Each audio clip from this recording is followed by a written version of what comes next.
The 589th edition of the Four Corners podcast starts right now. This is the Four Corners podcast. Elton ready on his second attempt. That one is no good. They battle for it. Loose ball. Recovered Marvin. He scores. 17-second left. And he was fouled. Here we go. Lawson with a runner. No. The rebound. Hansbrough at the gun. Got it.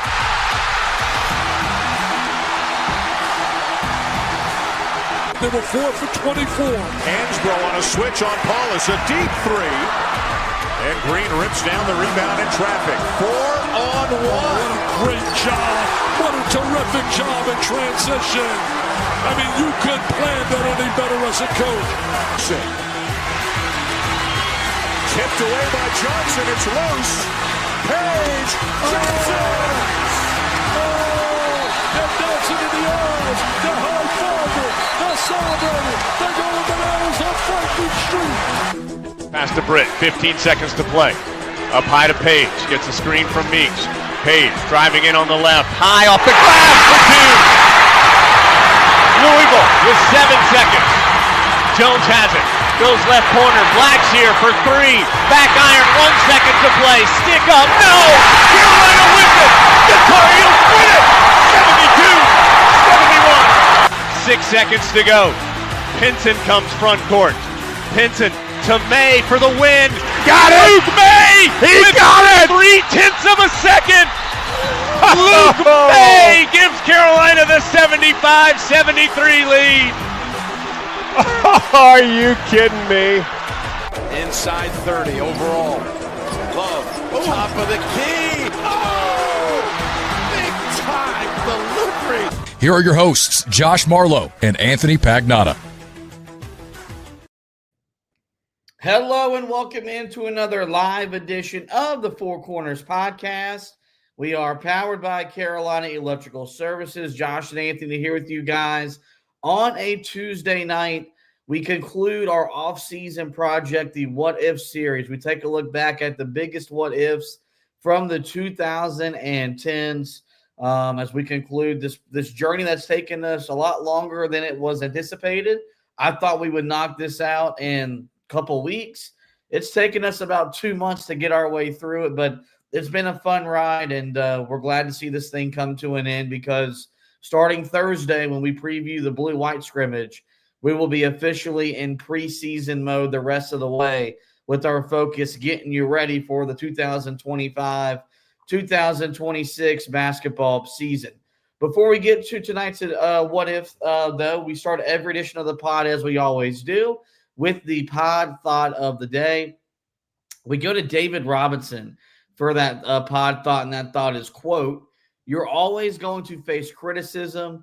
You're always going to face challenges, but those things are going to make you stronger and more committed." I always try to find a pod thought to apply to whatever it is we're talking about in this specific episode, and as I mentioned, we're taking a look at the 2010s as our final decade of the What If series. And look, for as fun as the back end of the 2010s were with Carolina, playing in 2 national title games, you had the 2019 season that felt like that could have been another, at least Final Four caliber year. The 2010s were not an easy decade for Carolina basketball as the program had to navigate an NCAA scandal that really rocked the entire university.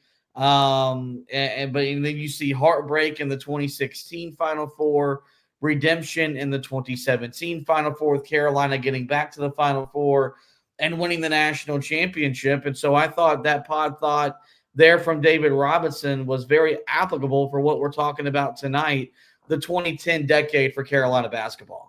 Yeah, I think it's applicable for them. It's applicable for the team itself right now with where they're at because they know that they are facing a lot of criticism this offseason, that this isn't a roster that, Carolina is used to having. that this is not the best roster money could buy with the amount of money that they spent on this year's roster. So either way, you could really tie it into whatever we're going to talk about. I mean, yeah, the 2010s, man, yeah, you had the NCAA cloud that I think everybody, doesn't want to relive, but we're going to talk about that a little bit here tonight. And then, yeah, you got heartbreak, 2012, where it seems like Carolina is destined to win a national championship with how loaded that squad is. 2016, where it just seems like you're a team that got hot at the right time, and all of a sudden you've got two guys, including one program legend in Marcus Page, that a lot of the fans are rallying behind, and it feels like that team's going to be able to win a national championship.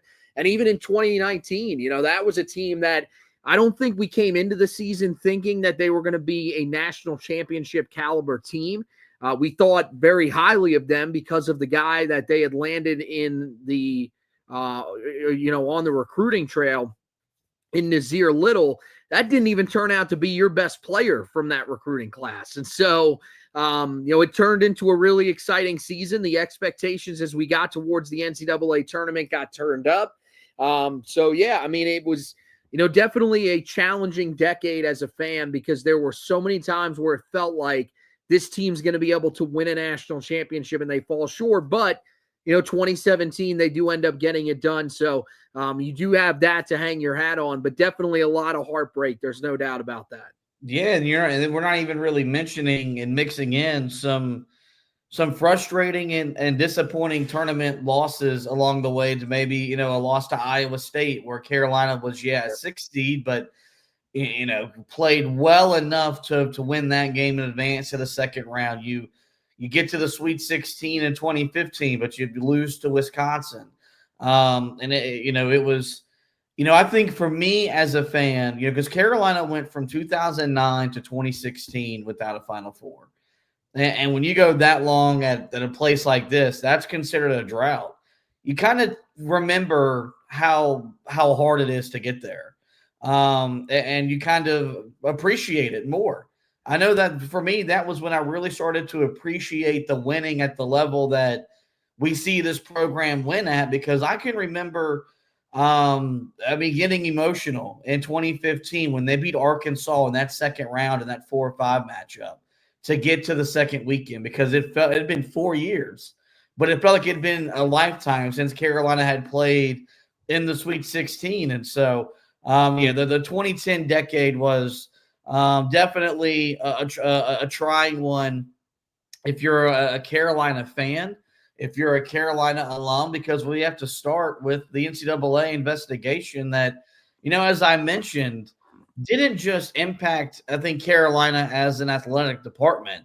I mean, it shook the university to its core, because a lot of Carolina's foundational beliefs as an academic institution were challenged with the with the probe that began into the UNC football program, thanks to a tweet from Marvin Austin. And if we would have known then what would have happened, I think we all would have wished Twitter would have never been invented, because I don't think we thought that a simple tweet would lead to what would become, I think, just a hellish experience for Carolina football fans, Carolina basketball fans, and Carolina alums, because that probe into the football program gave the platform for the whistleblower to let it be known that there were, the classes of the basketball players were enrolled in, that they were benefiting from the paper classes.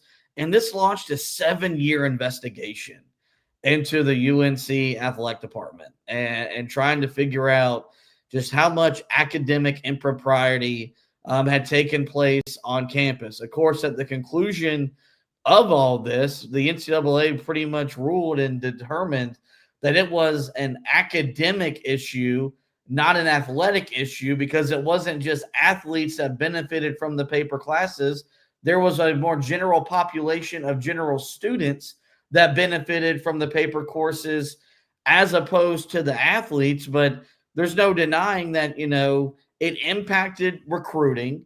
Carolina did struggle to land a lot of one-and-done talent, But if you look at that 2010 to 2017 time period, Carolina still went to 3 Elite Eights. They went to 4 Sweet 16s, 2 Final Fours, and won a national championship. And so my simple question is this.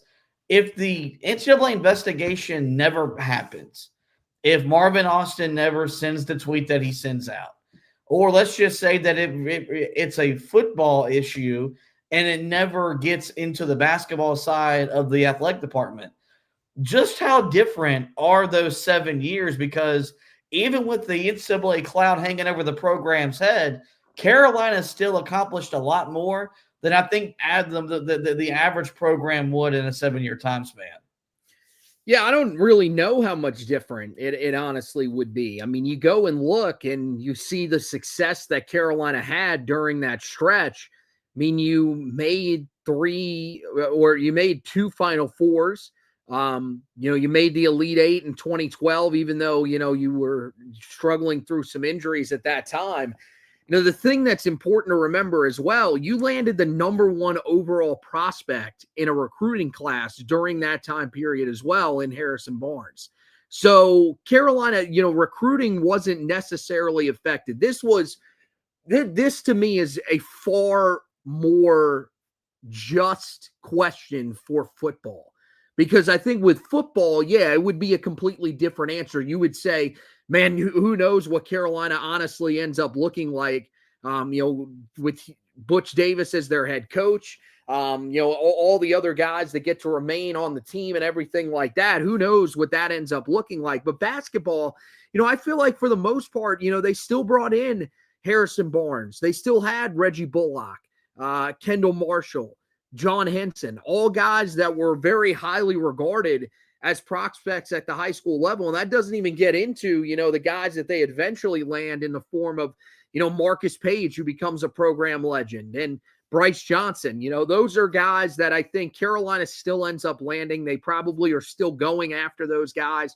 Yeah, maybe you say some of the one and dones, but I mean, ultimately, I don't think that would have led to a lot of success for Carolina. I think that Roy Williams was a coach that was better when he had veteran groups, when he had guys that had been there for a while. I think that showed as his time went along there. So, yeah, maybe it did hurt for their chances to land some of those one and done guys that were ultimately the most talented in the sport. I think the one area that you would say probably would be a little bit different if they do end up landing those talented guys because the NCAA cloud wasn't over the university. This team, this program's draft history, probably a little bit different. You're probably seeing guys get drafted a little bit higher than they have been since, that really took place, because before that, Carolina was getting guys drafted incredibly high in the NBA draft. But since really that time, that's when things started to drop off. To me, though, I wouldn't change anything, but of course you would change that ended up happening. But ultimately, I wouldn't change any of the history for Carolina basketball. What ended up happening on the court, because you still had a ton of success during that time. Yeah, could there have been another national championship that came out of it? Yes, but let's not act like the NCAA cloud was the reason that Carolina didn't win in 2012. It wasn't that Carolina wasn't talented enough. They were talented enough. They just had a very unlucky injury that ultimately led to them not winning the national championship. 2016, that team went on a pretty magical run, which started with the ACC tournament.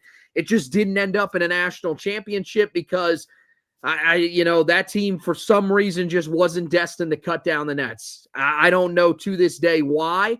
That is probably the biggest question that I would ask, sports-wise, when, I get up there with the big man, is why didn't that team win the national championship? Because that team felt like it deserved to win the national championship more than just about any team in program history, based off of just how, that team came together, just how exciting that run was. And then, 2019, that's after the NCAA cloud, but you could still say that, recruiting was affected during that time. I mean, Carolina still has a really great team come together that year and almost finds their way, towards another magical run to the Final Four and potentially into the national championship, but it ends up coming up short. So I feel like it's much more a football thing than it is a basketball thing, the NCAA cloud.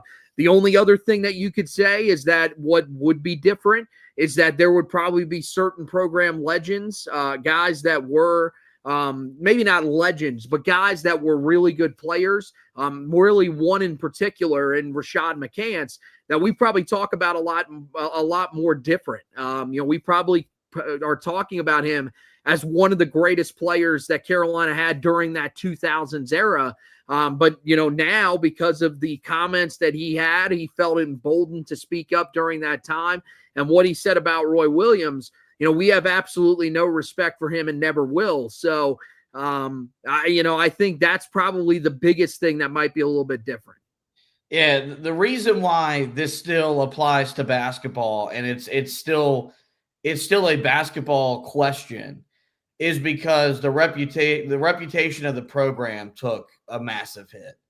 And what we had built our whole foundation on, and what we prided ourselves on and what we beat our chest about got called into question. I can remember, one of the things I would talk about, when I would argue with fans that we do it the right way. We graduate players, they come here and they get an education. And for the most part, that's still very much true. And it's still very much, I still think Carolina, as much as any big time program, tries to do it the right way, whatever you want to say the right way is. But it was the basketball program that was getting the articles written about them by Sports Illustrated that I had to read, and it was hard to digest. It was the basketball program that people were writing the books about, and the basketball program was the one that were getting made all the jokes made fun of because that's the premier program on campus. You can't argue that Carolina still succeeded on the basketball court during the investigation in ways that Carolina football did not. It really did hinder Carolina's ability to compete on the football side of things. Whereas with Carolina basketball, you're talking about, as I mentioned, in a 7-year time span, 3 Elite Eights, 2 Final Fours, and a national championship. You're not going to argue that. But the reputation was hard. And that was where the state fans got, the ammunition to really say and do the thing and put the signs in the arena and the posters about Roy Williams. You're talking about a media member that still has a pretty big presence in the area today. And Joe Giglio, that's how he made his career, was writing hit pieces for the News and Observer about the NCAA investigation into the Carolina program. Andrew Carter too. Those are just the facts. Like you saw a media outlet really look at it as a chance to be a part of trying to tear down a program. And you had a lot of guys that latched onto that and got to where they got to now in sports journalism, which quite frankly to me is disgusting. That's how these guys wanted to make their name for themselves in their business. But, when you're a state grad and you've watched this program kick your butt for your entire life, you saw this man kick your butt for your entire life. I guess if I was in that situation, I would do the same thing, because the biggest misconception that got blown out of proportion was that Carolina couldn't recruit. I thought you brought up the good point. Did Carolina miss on the one and dones? Absolutely. If the NCAA isn't on campus, Roy Williams still recruits Marcus Page. He still recruits Bryce Johnson. He still recruits Joel Berry, Theo Pinson, Justin Jackson. And 3 of those guys were McDonald's All-Americans. They were 5-star prospects. They were just not one and done They were not one and done 5-star prospects. They were guys that needed to stay in college 2, 3, sometimes 4 years. But Carolina still recruits those guys because those were the foundation pieces of championship caliber teams. But did it cost you maybe an Andrew Wiggins? Maybe. Did it cost you maybe a Brandon Ingram, a Jahlil Okafor? Maybe. But also when you look at Kansas and Duke, a lot of those schools that Carolina was losing those one and dones to, they had adopted the Duke model by then, where or the Kentucky model, where they were trying to win with freshmen. And so they were positioning themselves to really turn their roster over year after year. Whereas if Carolina would have landed some of those guys, it wasn't as clear cut. Hey, you're going to come here and start right away, and you're going to play 32 minutes from the first time you walk on the court. Where those programs could offer that, and that was a lot more appealing for dudes that were trying to get to the NBA as quickly as possible. So I really don't know how much different the 7 years would have gone without the investigation, because I still think Carolina would have operated the way that they did with the NCAA on campus. I think it was just more. It was hard to see the reputation, and because you could see how it impacted Roy Williams.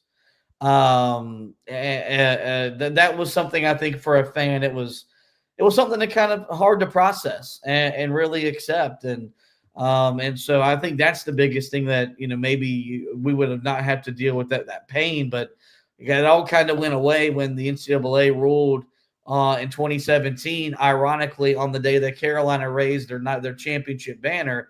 Hey, this was an academic institution issue, not an athletic issue. And I know a lot of people said Carolina got off scot-free, but I mean, that's why they lawyered up the way that they did. They felt they had something to prove. They were willing to go to court to prove it, and they did so. And it's why there hasn't been a whole lot said about them ever since. And it's why the state fans that still make the academic jokes today, I mean, get some new material. My God. I mean, update the source, because it's outdated, and quite frankly, it's not true. Let's move on to the next what if. And this was the first one for me as a fan, that you really just learn, what it's like losing in March when you don't have your best player. And it's kind of funny. We kind of joke about it, that there's really never been a significant tournament run without a Carolina injury of some sort that could maybe potentially hinder the run. But I can remember in 2012 believing with all my heart North Carolina was going to win the national championship. It looked that way up until Kendall Marshall broke his wrist in the second round of the tournament in a win over Creighton.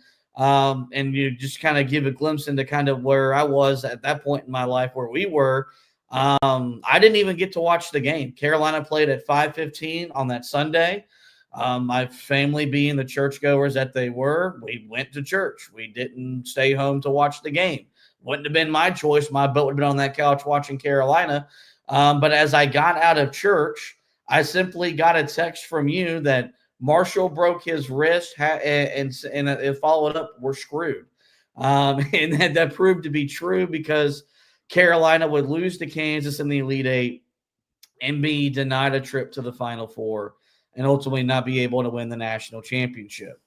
For those that don't remember or don't recall, that 2012 national champion was Kentucky, with all those one and dones led by Anthony Davis, who beat Carolina in the regular season in a classic game played at Rupp Arena in early December of that year. We talk about this a lot, but we got to revisit here as we're going through our What If series. If Kendall Marshall doesn't break his wrist, how does it end for Carolina in that year's NCAA tournament? Are you willing to declare a national championship, or are you going to maybe settle for a guarantee of them making the Final Four?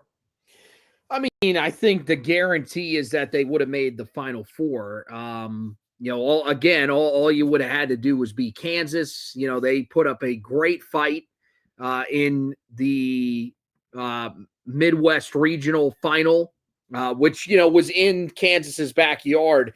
They put up a heck of a fight in that one, lost 80-67. That was with Stillman White at point guard. So you would believe that Carolina would have been able to win that game. They advanced on to the Final Four. They would have taken on Ohio State, which I believe that Carolina was better than. I think the fact that you had the veterans that Carolina had on that roster, I think would have shown through. I definitely think that Kendall Marshall, the way he was playing during that time, Carolina is a big difference for Carolina, and they end up winning that game. I would say I would guarantee that they would make the final. they would at least be playing on Monday night. Would they have beaten Kentucky with all the one and dones that team had? I mean, that team is as loaded as just about any team that you're going to find. I mean, in terms of the NBA guys on that team, I mean, you're talking about Anthony Davis, Deron Lamb, Michael Kidd-Gilchrist, Terrence Jones, Marcus Teague, Darius Miller, and Kyle Wiltshire. I mean, those were all the guys that were on that roster.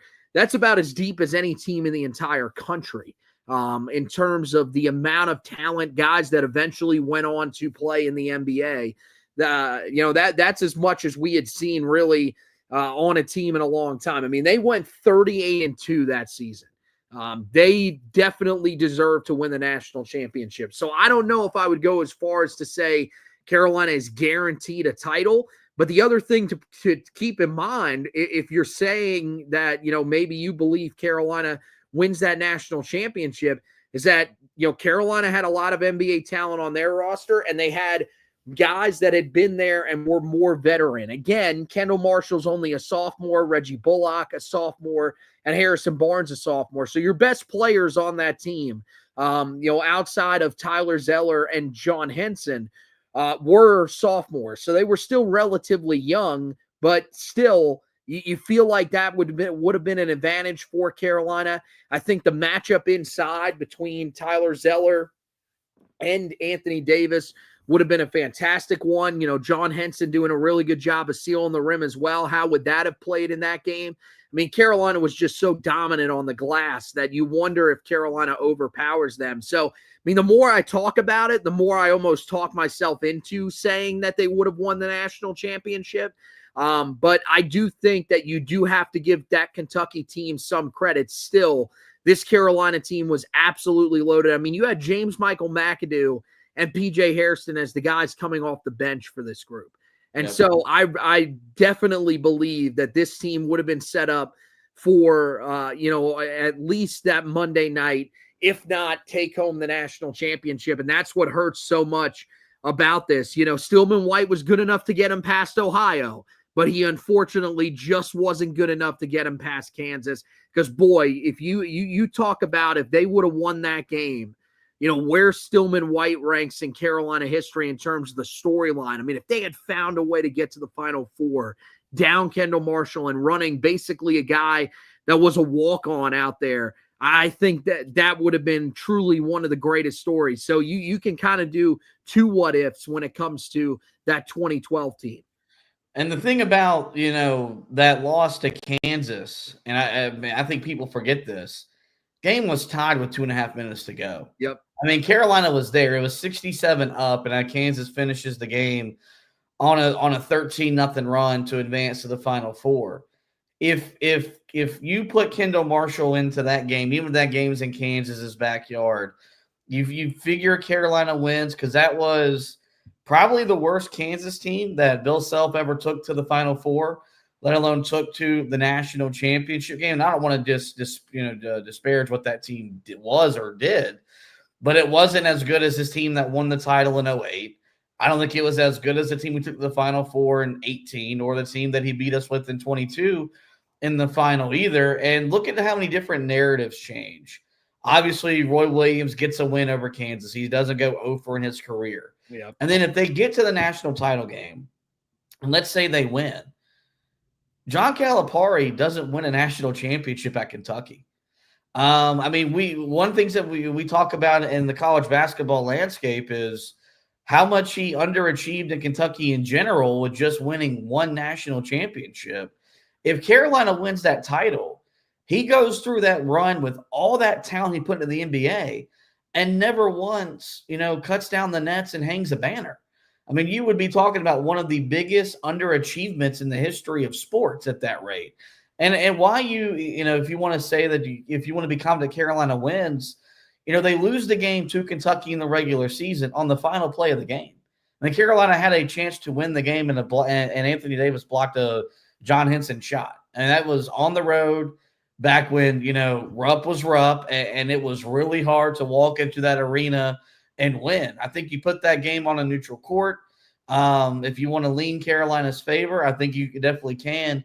because Kendall Marshall's play, and that's what was really why I think we believe so much in why they win the national title.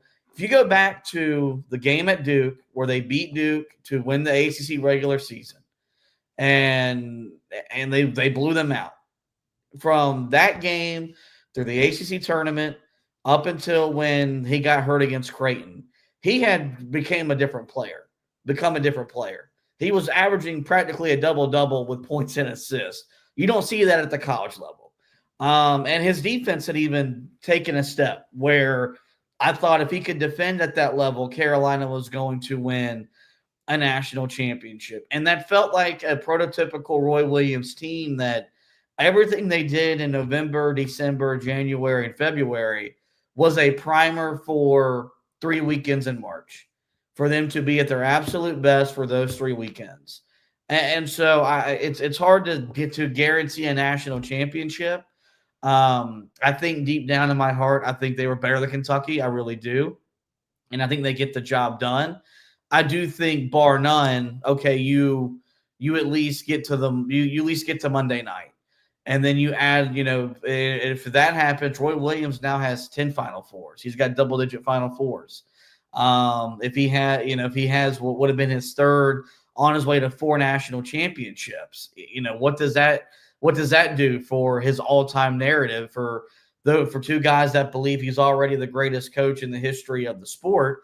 But then that really narrows the gap between him and Coach K, considering the fact he outperformed K during his time back in Chapel Hill, going to more Final Fours and winning more national championships than the rival 8 miles down the road did. So, this one doesn't hurt as much as the next one that we're going to talk about, because 16 just hurt in a way that I still cannot describe.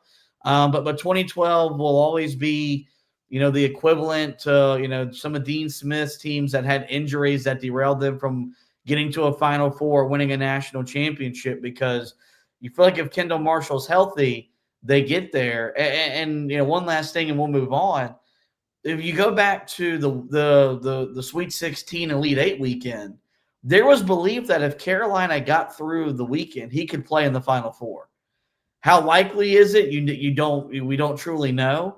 But there was a lot of speculation that if Carolina could manage that, he would have been healthy enough by then to at least be on the court 50, 60, 75%. And I don't mean to take a shot at Stillman White, but a 75% Kendall Marshall would have been better than what Stillman White was providing you at that time. So that's another thing that really hurts, is that there was a pathway for him to come back and play had Carolina advanced to the Final Four that year in New Orleans, but it was not meant to be.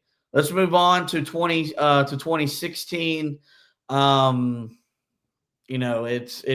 Still to this day, for me, it's still the toughest loss I've ever seen any team that I love, root, and support endure. Carolina losing in the national championship game that year to Villanova on the buzzer beater. Of course, Carolina entered that season preseason number 1, and they lived up to that ranking by going to the Final Four and playing for the national championship. Of course, the shot gets hit after Marcus Page hits, the most clutch shot that gets forgotten about in the history of Carolina basketball, and maybe in the history of the NCAA tournament, because of what followed 4.7 seconds later after his shot.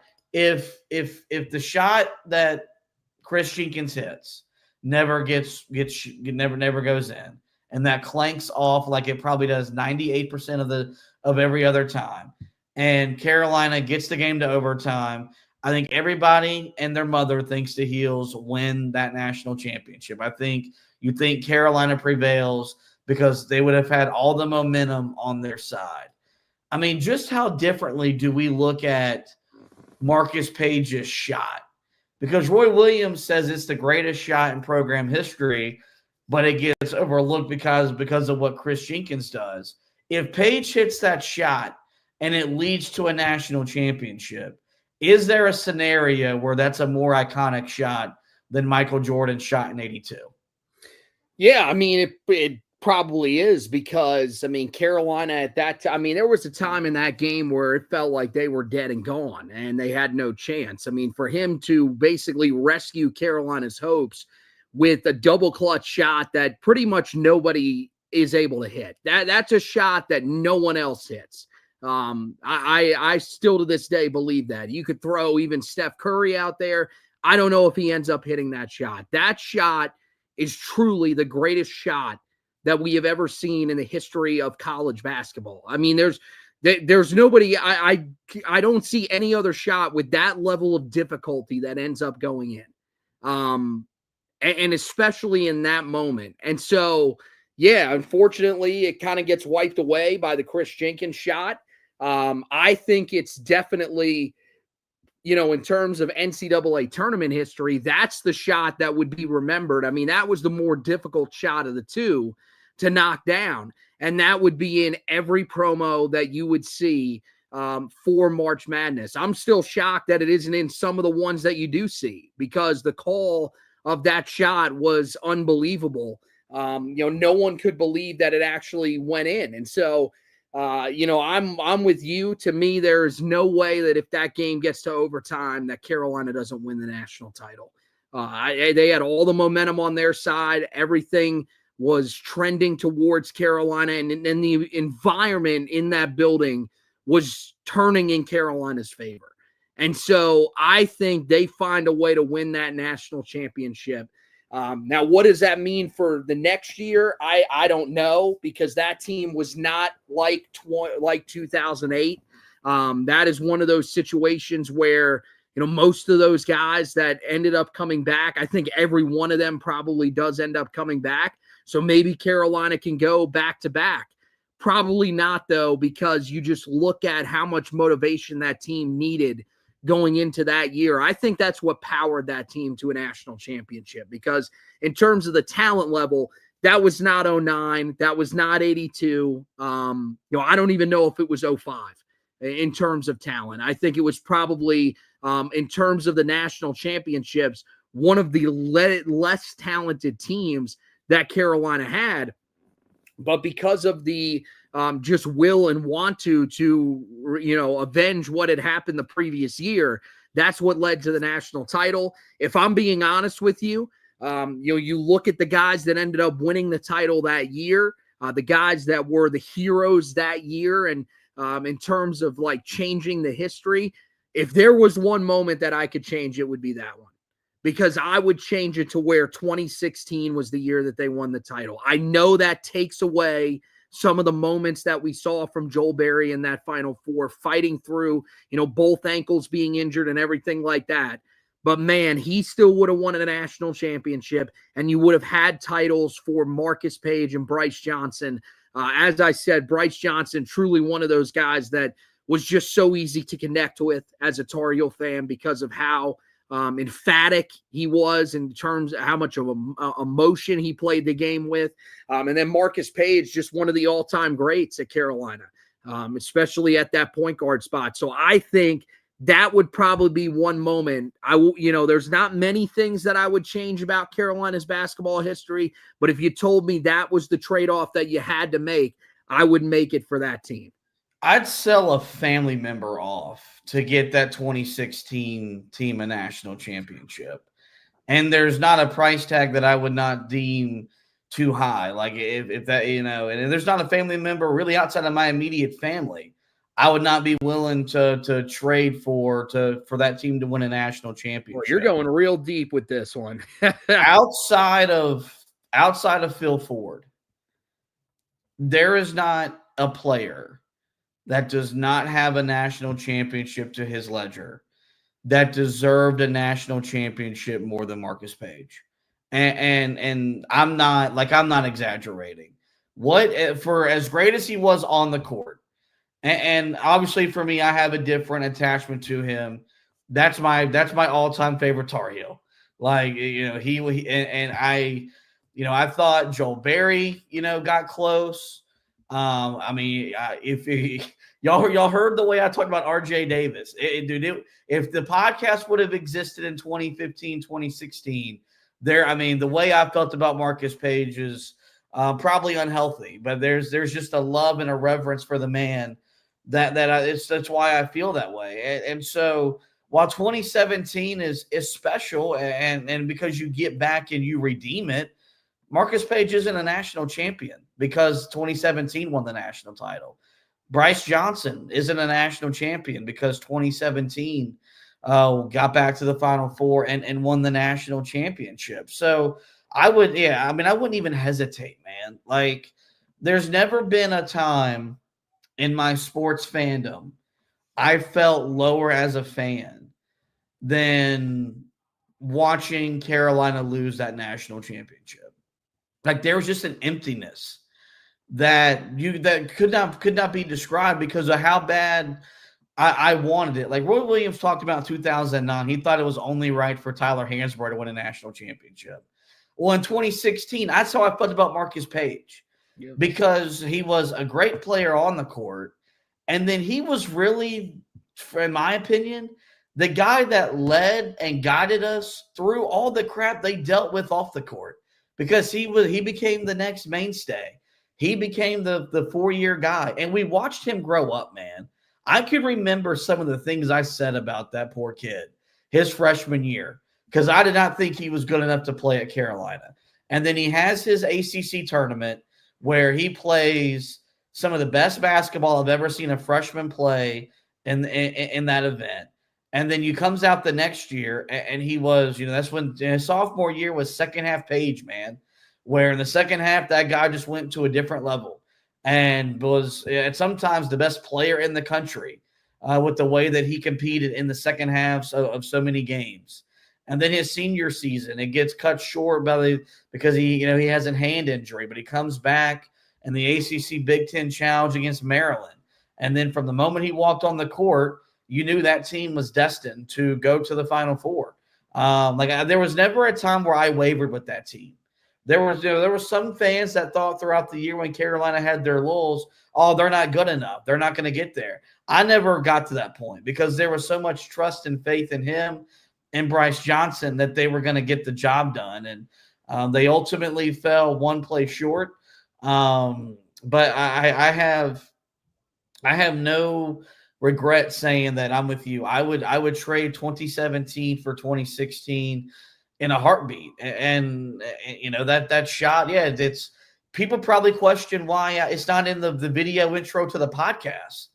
But for me, it's just something that, as great as that shot is, it also serves as a reminder as to what came next. Yeah. And I don't want to remember that. Like, I know how I felt. I know my reaction, your reaction when that shot went in, and the things that your father yelled at us after we celebrated that shot going in. That's how I want to remember that, because for me, that's where the game ended. For me, I block out what happened 4.7 seconds later. If Carolina wins, then you're talking about that's the shot you see. It's not the Chris Jenkins shot. In my opinion, it's more iconic than what Jordan did in '82. Even though Jordan was a freshman, that shot difficulty wasn't as difficult as what Marcus Paige put through. Obviously, the 3-point line wasn't around yet either, and the Final Four stage wasn't as big as in '82 as it was in 2016. Either. Like, the entire sports world was watching Marcus Paige hit that shot. So, I have no regret saying I would trade that in a heartbeat. I know you don't as well. And that's one for, I got a lot of questions for the big man. That's pretty high up on the list. Hey, why did you not let that team, my all-time favorite team in Carolina basketball history, mind you, why'd you not let that team cut down the nets and win a national championship? Most heartbreaking moment in program history, right? Like, I mean, for us, it's hard to speak to some of the other moments from the earlier decades that we talked about on here. Again, we can read about them, but we weren't there. To me, I still just from seeing the reactions of other Tar Heel fans, like, that had to be the most heartbreaking moment, because you really thought to yourself that when he hit that shot, they were going to win the game. You thought he just hit this impossible shot That was what we needed to really seal the fact that we are back in this game. Now we're going to overtime and we're going to find a way to win it. And unfortunately, guys get mixed up in terms of communication. Isaiah Hicks leaves his man open, and Chris Jenkins knocks down the shot. I'm with you. For me, that game stops when Marcus Paige hits the shot. I don't watch the shot with Chris Jenkins. I mean, for the longest time, we would not even say his name. He was just the kid that hit the shot. He who shall not be named. I mean, we were that petty where we did not want to talk about that shot. And to this day, it still hurts every time you see it. Anytime you see that shot, I mean, I personally close my eyes anytime that shot comes on the screen. I don't want to see it. Any of the videos afterwards of Carolina's reaction, watching Bryce Johnson cry and Marcus Paige, the video that we saw of Hubert Davis crying after that national championship, those are moments that stick with you throughout your fandom. So to me, that has to be the most heartbreaking moment in program history. I know. I mean, I know it is. I know it is for me. I mean, I can remember driving back home after leaving your house and crying, like, because I wanted it. Like I've there's never been a game, and this includes 22 against Duke. There has never been a game I've wanted to win more in my life than the 2016 national championship. And I've seen, I've watched the Mets play in the World Series. I've seen the Panthers play in a Super Bowl. When I was a Dallas fan, I've seen the Cowboys play in big playoff games. I've seen Carolina football be on the doorstep of winning an ACC championship and maybe making the college football playoff. There's never been a game that's measured up to 2016 that Monday night. And I doubt there ever will be, unless I get to watch my kid play in a championship setting. That'll always be the pedestal of how bad I wanted to win, and the pain that exudes from that loss is, I mean, it's honestly still felt to this day as a Carolina fan, because you will always want that one, even though we've got to experience championships since then. One final what if before we do get out of this edition of the podcast. We go ahead to 2019. Carolina gets beat in the Sweet 16, upset by an Auburn team that would go on to make the Final Four before and was robbed of a chance to play for a national championship. And this year is always going to be, I think, special in its own unique way for us, because that was the first year of the podcast. That was when the Roy's Boys podcast began. And we've been on this journey ever since. And yeah, that team, I mean, for as so many teams come out of nowhere and surprise you that we've watched and covered, whether it's Carolina basketball, Carolina football, that one truly came out of nowhere. Like I thought if they won 25 games, made the second weekend, you would take that, because there was you didn't know how good Kobe White was going to be. You were bringing in Nazir Little, who you found out pretty early on was quite literally, I think, overhyped and misevaluated coming out of high school, because he wasn't the prospect that we were told he was going to be. But that team wins an ACC regular season title. They share it with Virginia. They earn a 1 seed in the NCAA tournament that year. The ACC had 3 of the 4 1 seeds. Just kind of to show you how far the league has fallen off since then. But it all comes crashing down in a loss to Auburn, where we later found out pretty much half the team was sick. And a lot of guys, Roy Williams didn't think was going to be able to play going into the game because of how much they had projectile vomited in the hotel room leading up to it. But there's 2 kind of what ifs, or 3 kind of what if scenarios that come out of this one. Obviously, Kobe White emerged as the best player, the most fun player, and really etched his name in the hearts of Carolina fans during his one-and-done season. If Carolina gets to the Final Four or wins a national championship, does Kobe White emerge as the best one-and-done to ever play at UNC? Yeah, I think probably. I think he's got to be up there. I mean, 16.1 points per game, 4.1 assists per game, really a different type of point guard than we had seen before him. And yeah, Marcus Page was able to score the ball at a really high rate, but this was just a dude that could completely take over games for Carolina. And just, I mean, we saw it, since then with guys like, Cole Anthony and then eventually RJ Davis. But before that, we never really saw a team need to be dragged to winning games at times like Kobe White was able to do. And, part of it was that he was just that good and he would find ways to do it, because you remember you still had Cam Johnson on that team, one of the best 3-point shooters that we've ever seen, if not the best 3-point shooter that's ever been at Carolina. And you had Luke May still on that roster. But yeah, I mean, that roster as a whole, you didn't have nearly as much talent as you did in, years past.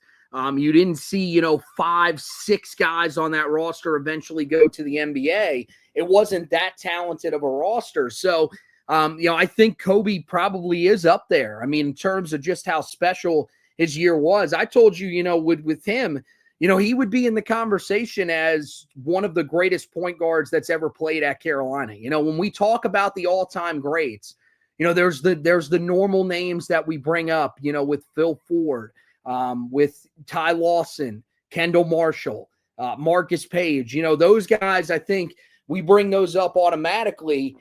It takes us a while to get to Kobe White, because he was only there for 1 year, because that team exits in the Sweet 16. If that team makes a run to the Final Four, I truly believe you are talking about him, because you're talking about him as the best one and done of all time, which I believe he probably is. Then you have to talk about him as one of the greatest point guards that Carolina has ever seen, because the upside, what would he have possibly been if he had chosen to stay? I do think that's really interesting, because I think he could have been a guy that would have averaged, 20 points per game, somewhere in that range. Could have been one of the all-time leading scorers in the history of the conference. I think he definitely would have been in the conversation there. I think his career would have been very similar to what you saw from a guy in RJ Davis. I think it would have been, and who knows what that ends up coming with. Does that come with national championships and the like? So I think very highly of Kobe White, just about as highly as anybody does out there. And so I think ultimately you would be looking at the best one and done in program history and one of the best point guards that Carolina has ever seen. I don't know if I've ever had more fun watching someone play point guard at Carolina than Kobe White. And obviously I'm a guard guy. I value point guard play. I'm very critical of point guard play, but I also praise point guard play. There's no one that's played the position in a more fun manner than he did. I always reference, he has a play against Duke that I still don't know how he did it, where he 2 dribbles, gets between 3 guys, and gets a layup from a step inside the 3-point line. Still don't know how he did it. And I think what you loved about him, man, was I think he invited everything that comes with being a Tar Heel. All the pressure, all the criticism. Like he embraced it all. And I remember reading, a Joe or an Adam Lucas piece. They didn't even know how good he was until they went to the Bahamas. They played a pro team down there, and he cooked them. He was the best player in the gym. This 18, 19-year-old guard with big hair that set the North Carolina scoring record, but still was not believed to be the best prospect in the recruiting class. But when they left the Bahamas that September, they knew what they had in him. And you remember the Carolina played Gonzaga in a non-conference game in December, and that was kind of their coming out party. They won, 103-90 was the final score, I believe. Mm-hmm. And you could just tell right then and there he was going to be a big part of that. What he did in Cameron, guiding the Carolina to the upset of that Duke team, that was the Zion year. What was also spectacular, also sensational. So, yeah, I think you're right, because, frankly, Carolina hasn't had a long hit list of one-and-dones, but his impact, even though Marvin Williams was the missing piece, he was still more impactful to the direct success Carolina had in 2019 than what Marvin Williams had in 2005. I think Brandon Wright kind of gets overshadowed because of just all the talent he was surrounded by. Ellington, Lawson, Hansborough. It's one of the most efficient one-and-done seasons we've ever seen. And then, Tony Bradley was the guy that came off the bench. And then Cole Anthony had his season, get cut in half because of injury. So I think you're right. Bob McAdoo is another one that was one and done. That's probably the guy that statistically put up the greatest. But I would still go with Kobe White. Yeah. So, as for me, he's the most fun I've ever had watching Carolina or watching someone play point guard at Carolina. Also, there's two more tangents we got to get to, and we'll get out of here. If Carolina gets to a Final Four or wins the national championship, what does that do for Roy Williams' legacy? Because one more Final Four, he gets the double-digit plateau, which, only Kay, Wooden, Smith, I believe are the only three to achieve double-digit Final Fours. And then if he gets to a national championship and wins it, well, now you're up to 4 titles. And if you got 4 titles and 10 Final Fours, I mean, you're talking nearly half the time you get to the Holy Grail, you're reaching the mountaintop and you're cutting down the nets and winning a national championship. We talk about the list of coaches that have won, 3 national championships. I think it's 6 coaches of all time have won 3 NCAA tournament titles. That list gets even shorter when you cut it down to 4. I'm of the opinion that because that was the last team that he had that was close enough to getting the job done. If they get to at least another Final Four, and let's say they emerge victorious and they win a national championship, I do think the conversation we have between him and Coach K, I do think I think it gets tighter. I still think you give the nod to Coach K because he's got 5 and he has a few more Final Fours. But that conversation gets a lot more heated between Carolina and Duke fans. Yeah, I think it certainly does. You're right. He if he ends up making that Final Four, he's one of just 4 coaches to ever achieve it. Kay, Wooden, and Smith were the other 3 that achieve it. And the other thing is that, yes, I think the gap with Kay definitely closes and you can start to have that argument. The bigger thing is that if he does end up making the Final Four, he reaches that double-digit mark, and if he is able to bring home a national championship, there is no contest between him and Dean Smith. At that rate, he is the GOAT in Carolina history amongst coaches. I think that would have put away that argument, which a lot of older Tar Heel fans probably don't want to hear, and that's probably why they are sort of relieved in a way that he didn't end up making it to the Final Four and winning a national championship that year. But yeah, I mean, if any of those years, you put 12 in there, you put 16 in there, and then, if they somehow find a way to get it done again in 17 in that case, then yeah, I mean, I think that the arguments are really there that he is, at least the second greatest coach of all time. And there is really a strong argument that he has with Coach K right there. I mean, gosh, you don't know how much I wish that was actually the case for Roy Williams, because I think he deserves it more than just about anybody in the world. But, unfortunately, this is, the legacy that we're stuck with Roy Williams, and it's still a great one, and it's one that we like to celebrate here on the podcast a lot. But, yeah, there are plenty of moments like that make you say, what if about, what would some of these national championships that could have been. And I mean, we did the same thing with Coach Smith. Coach Smith had many of those moments as well, where you come up just short, and it makes you wonder what would have happened if they find a way to get it done. But to me, both of those guys still on the Mount Rushmore of college basketball coaches, which I think we can really relish as Tar Heel fans. The last thing we have to talk about, and we did not know this until he actually retired, in 2021, but this was the first time that Roy Williams considered, contemplated, and retirement was on the table. And it wasn't even him who let that be known. Hubert Davis actually talked about it. I can't remember if it was at his introductory presser or in one of those many interviews he did after he eventually got hired. But Kind of what was customary was after the season, Roy Williams would have, the assistants over and just, lay out the plan for the summer, yada, yada, yada. But this time he only had Hubert Davis over because he told Hubert he thought he was going to retire and felt like he didn't have, a whole lot left in the tank. He really only came back because of how close the program was to competing for a national championship in his mind. You were just coming off a year where you were a 1 seed. You won an ACC regular season title. You landed Cole Anthony that year, the number 2 recruit. Like, Carolina was positioned to do some real big-time things in his mind. Of course, that would not be the case. Next year would be a disaster. 2 years later, he would eventually retire. But this is the first time that it was really on the table for him, and something that was very much in play in his mind. But ultimately, he waited 2 more years before calling it quits. If he retires in 2019, is Hubert Davis still the guy that Carolina hires as his successor?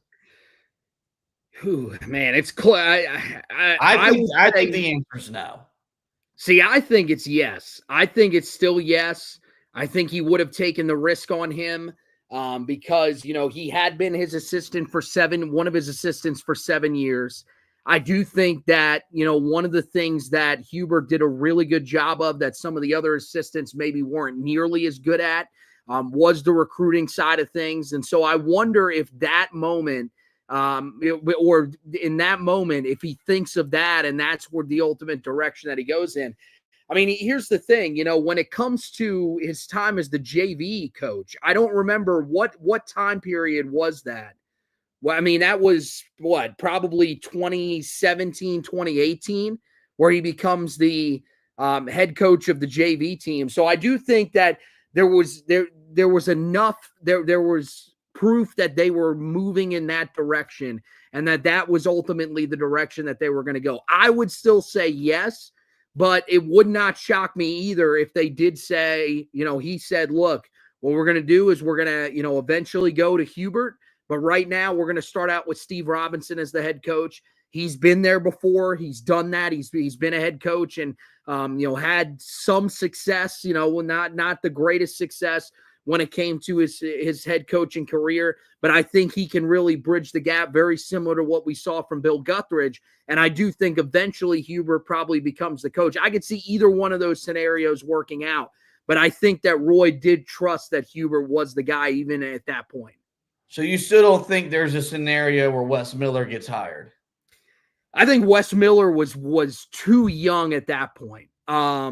Maybe if there is more of a delay, if there is Steve Robinson comes in, takes over, and they say, hey, let's give this 2-3 years, very similar to what we saw from Bill Guthridge, then yeah, maybe they do have some time to reconsider that. But again, the thing that you got to remember about him is that Wes Miller, the success that he had before Hubert Davis ends up taking the job, all of that success came at UNC Greensboro. So I think they would look at that as, hey, that's a real significant step up. Hubert has been on our bench.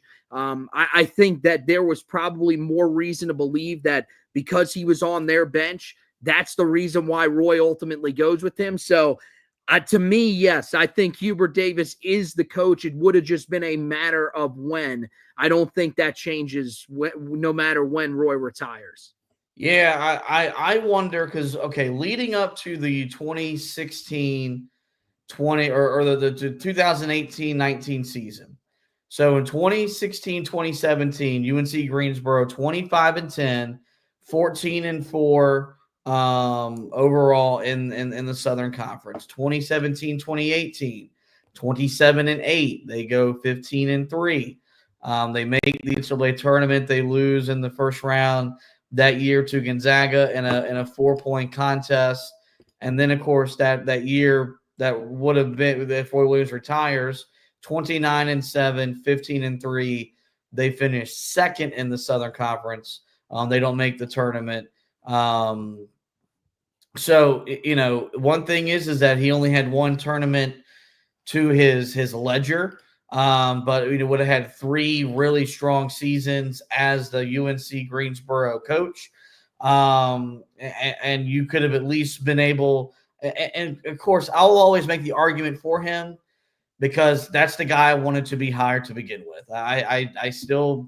I'm not going to say to this day Carolina made a mistake, because look at what all Hubert Davis has accomplished at Carolina, and look at what Wes Miller has failed to accomplish at Cincinnati. He's not made a tournament, and Cincinnati's a top 25 program in the sport. Cincinnati should be in the tournament every single year. Cincinnati should be in the second round of the tournament more often than not. And that has failed to happen under Wes Miller's guidance. But I guess I'll always make the argument. I do think what you say, I do think if Roy Williams would have retired in 19, I think they Dean Smith, Bill Guthridge just with Roy Williams and Steve Robinson. Steve Robinson was his longtime trusted assistant. Of course, by that time, CB McGrath had tried to become a head coach on his own at UNC Wilmington. That did not go very well. Gerard Haas was at that time over at Stanford. I don't think he would have asked Gerard to leave Stanford to come back to Carolina. I think he would have given it to Steve Robinson. And look, something we've talked a lot about, and something that I was very critical of when Hubert Davis got hired, I think this program has missed Steve Robinson during Hubert's short time on the bench. And to me, it was not an accident that he goes to Arizona, joins a first-time head coach in Tommy Lloyd, who left from Gonzaga, and they've had all the success they've had under him so far. Of course, Steve Robinson has retired, and we want to wish him a happy retirement, but I don't think it's by an accident that Arizona had the success that they had with him as an assistant. And so while the track record at Florida State maybe wouldn't be great, you would think, like Carolina, with all the resources at his hands, they probably win and compete kind of at a much higher level than he did at Florida State, obviously, and does it probably 3, maybe 4 years maximum. And then Carolina is either ready to give it to Hubert Davis. Maybe Wes Miller would have achieved enough. But I do think that scenario is correct. I'll always make the argument for Wes, because I thought he should have been the guy in 2022. I would have been fine with him in 2019. I think they go the Steve Robinson route like they do with Bill Guthridge back in 97, and then they wait until he's done to really try to find the next guy that's going to be on the sidelines for the next 15, 20, 25 years. So that's the thing about the 2010s, man, is it as action-packed as the 2000s were? Probably not. But there were still some things that really do make you scratch your head and say, what if? And that's kind of what we've spent the last 2 months doing, is just looking back at the storied history and the tradition of this program and saying, well, what if this happened and what if that happened? Just how different would Carolina basketball had been. And there's definitely a lot there to be had from that 2010 decade that started with an NCAA investigation, but ended with some great memories, some great runs in the NCAA tournament, getting to national championship games, Sweet 16s, and the like. With that, folks, so that is going to wrap up this edition of the podcast. In the meantime, we will direct you guys to the website.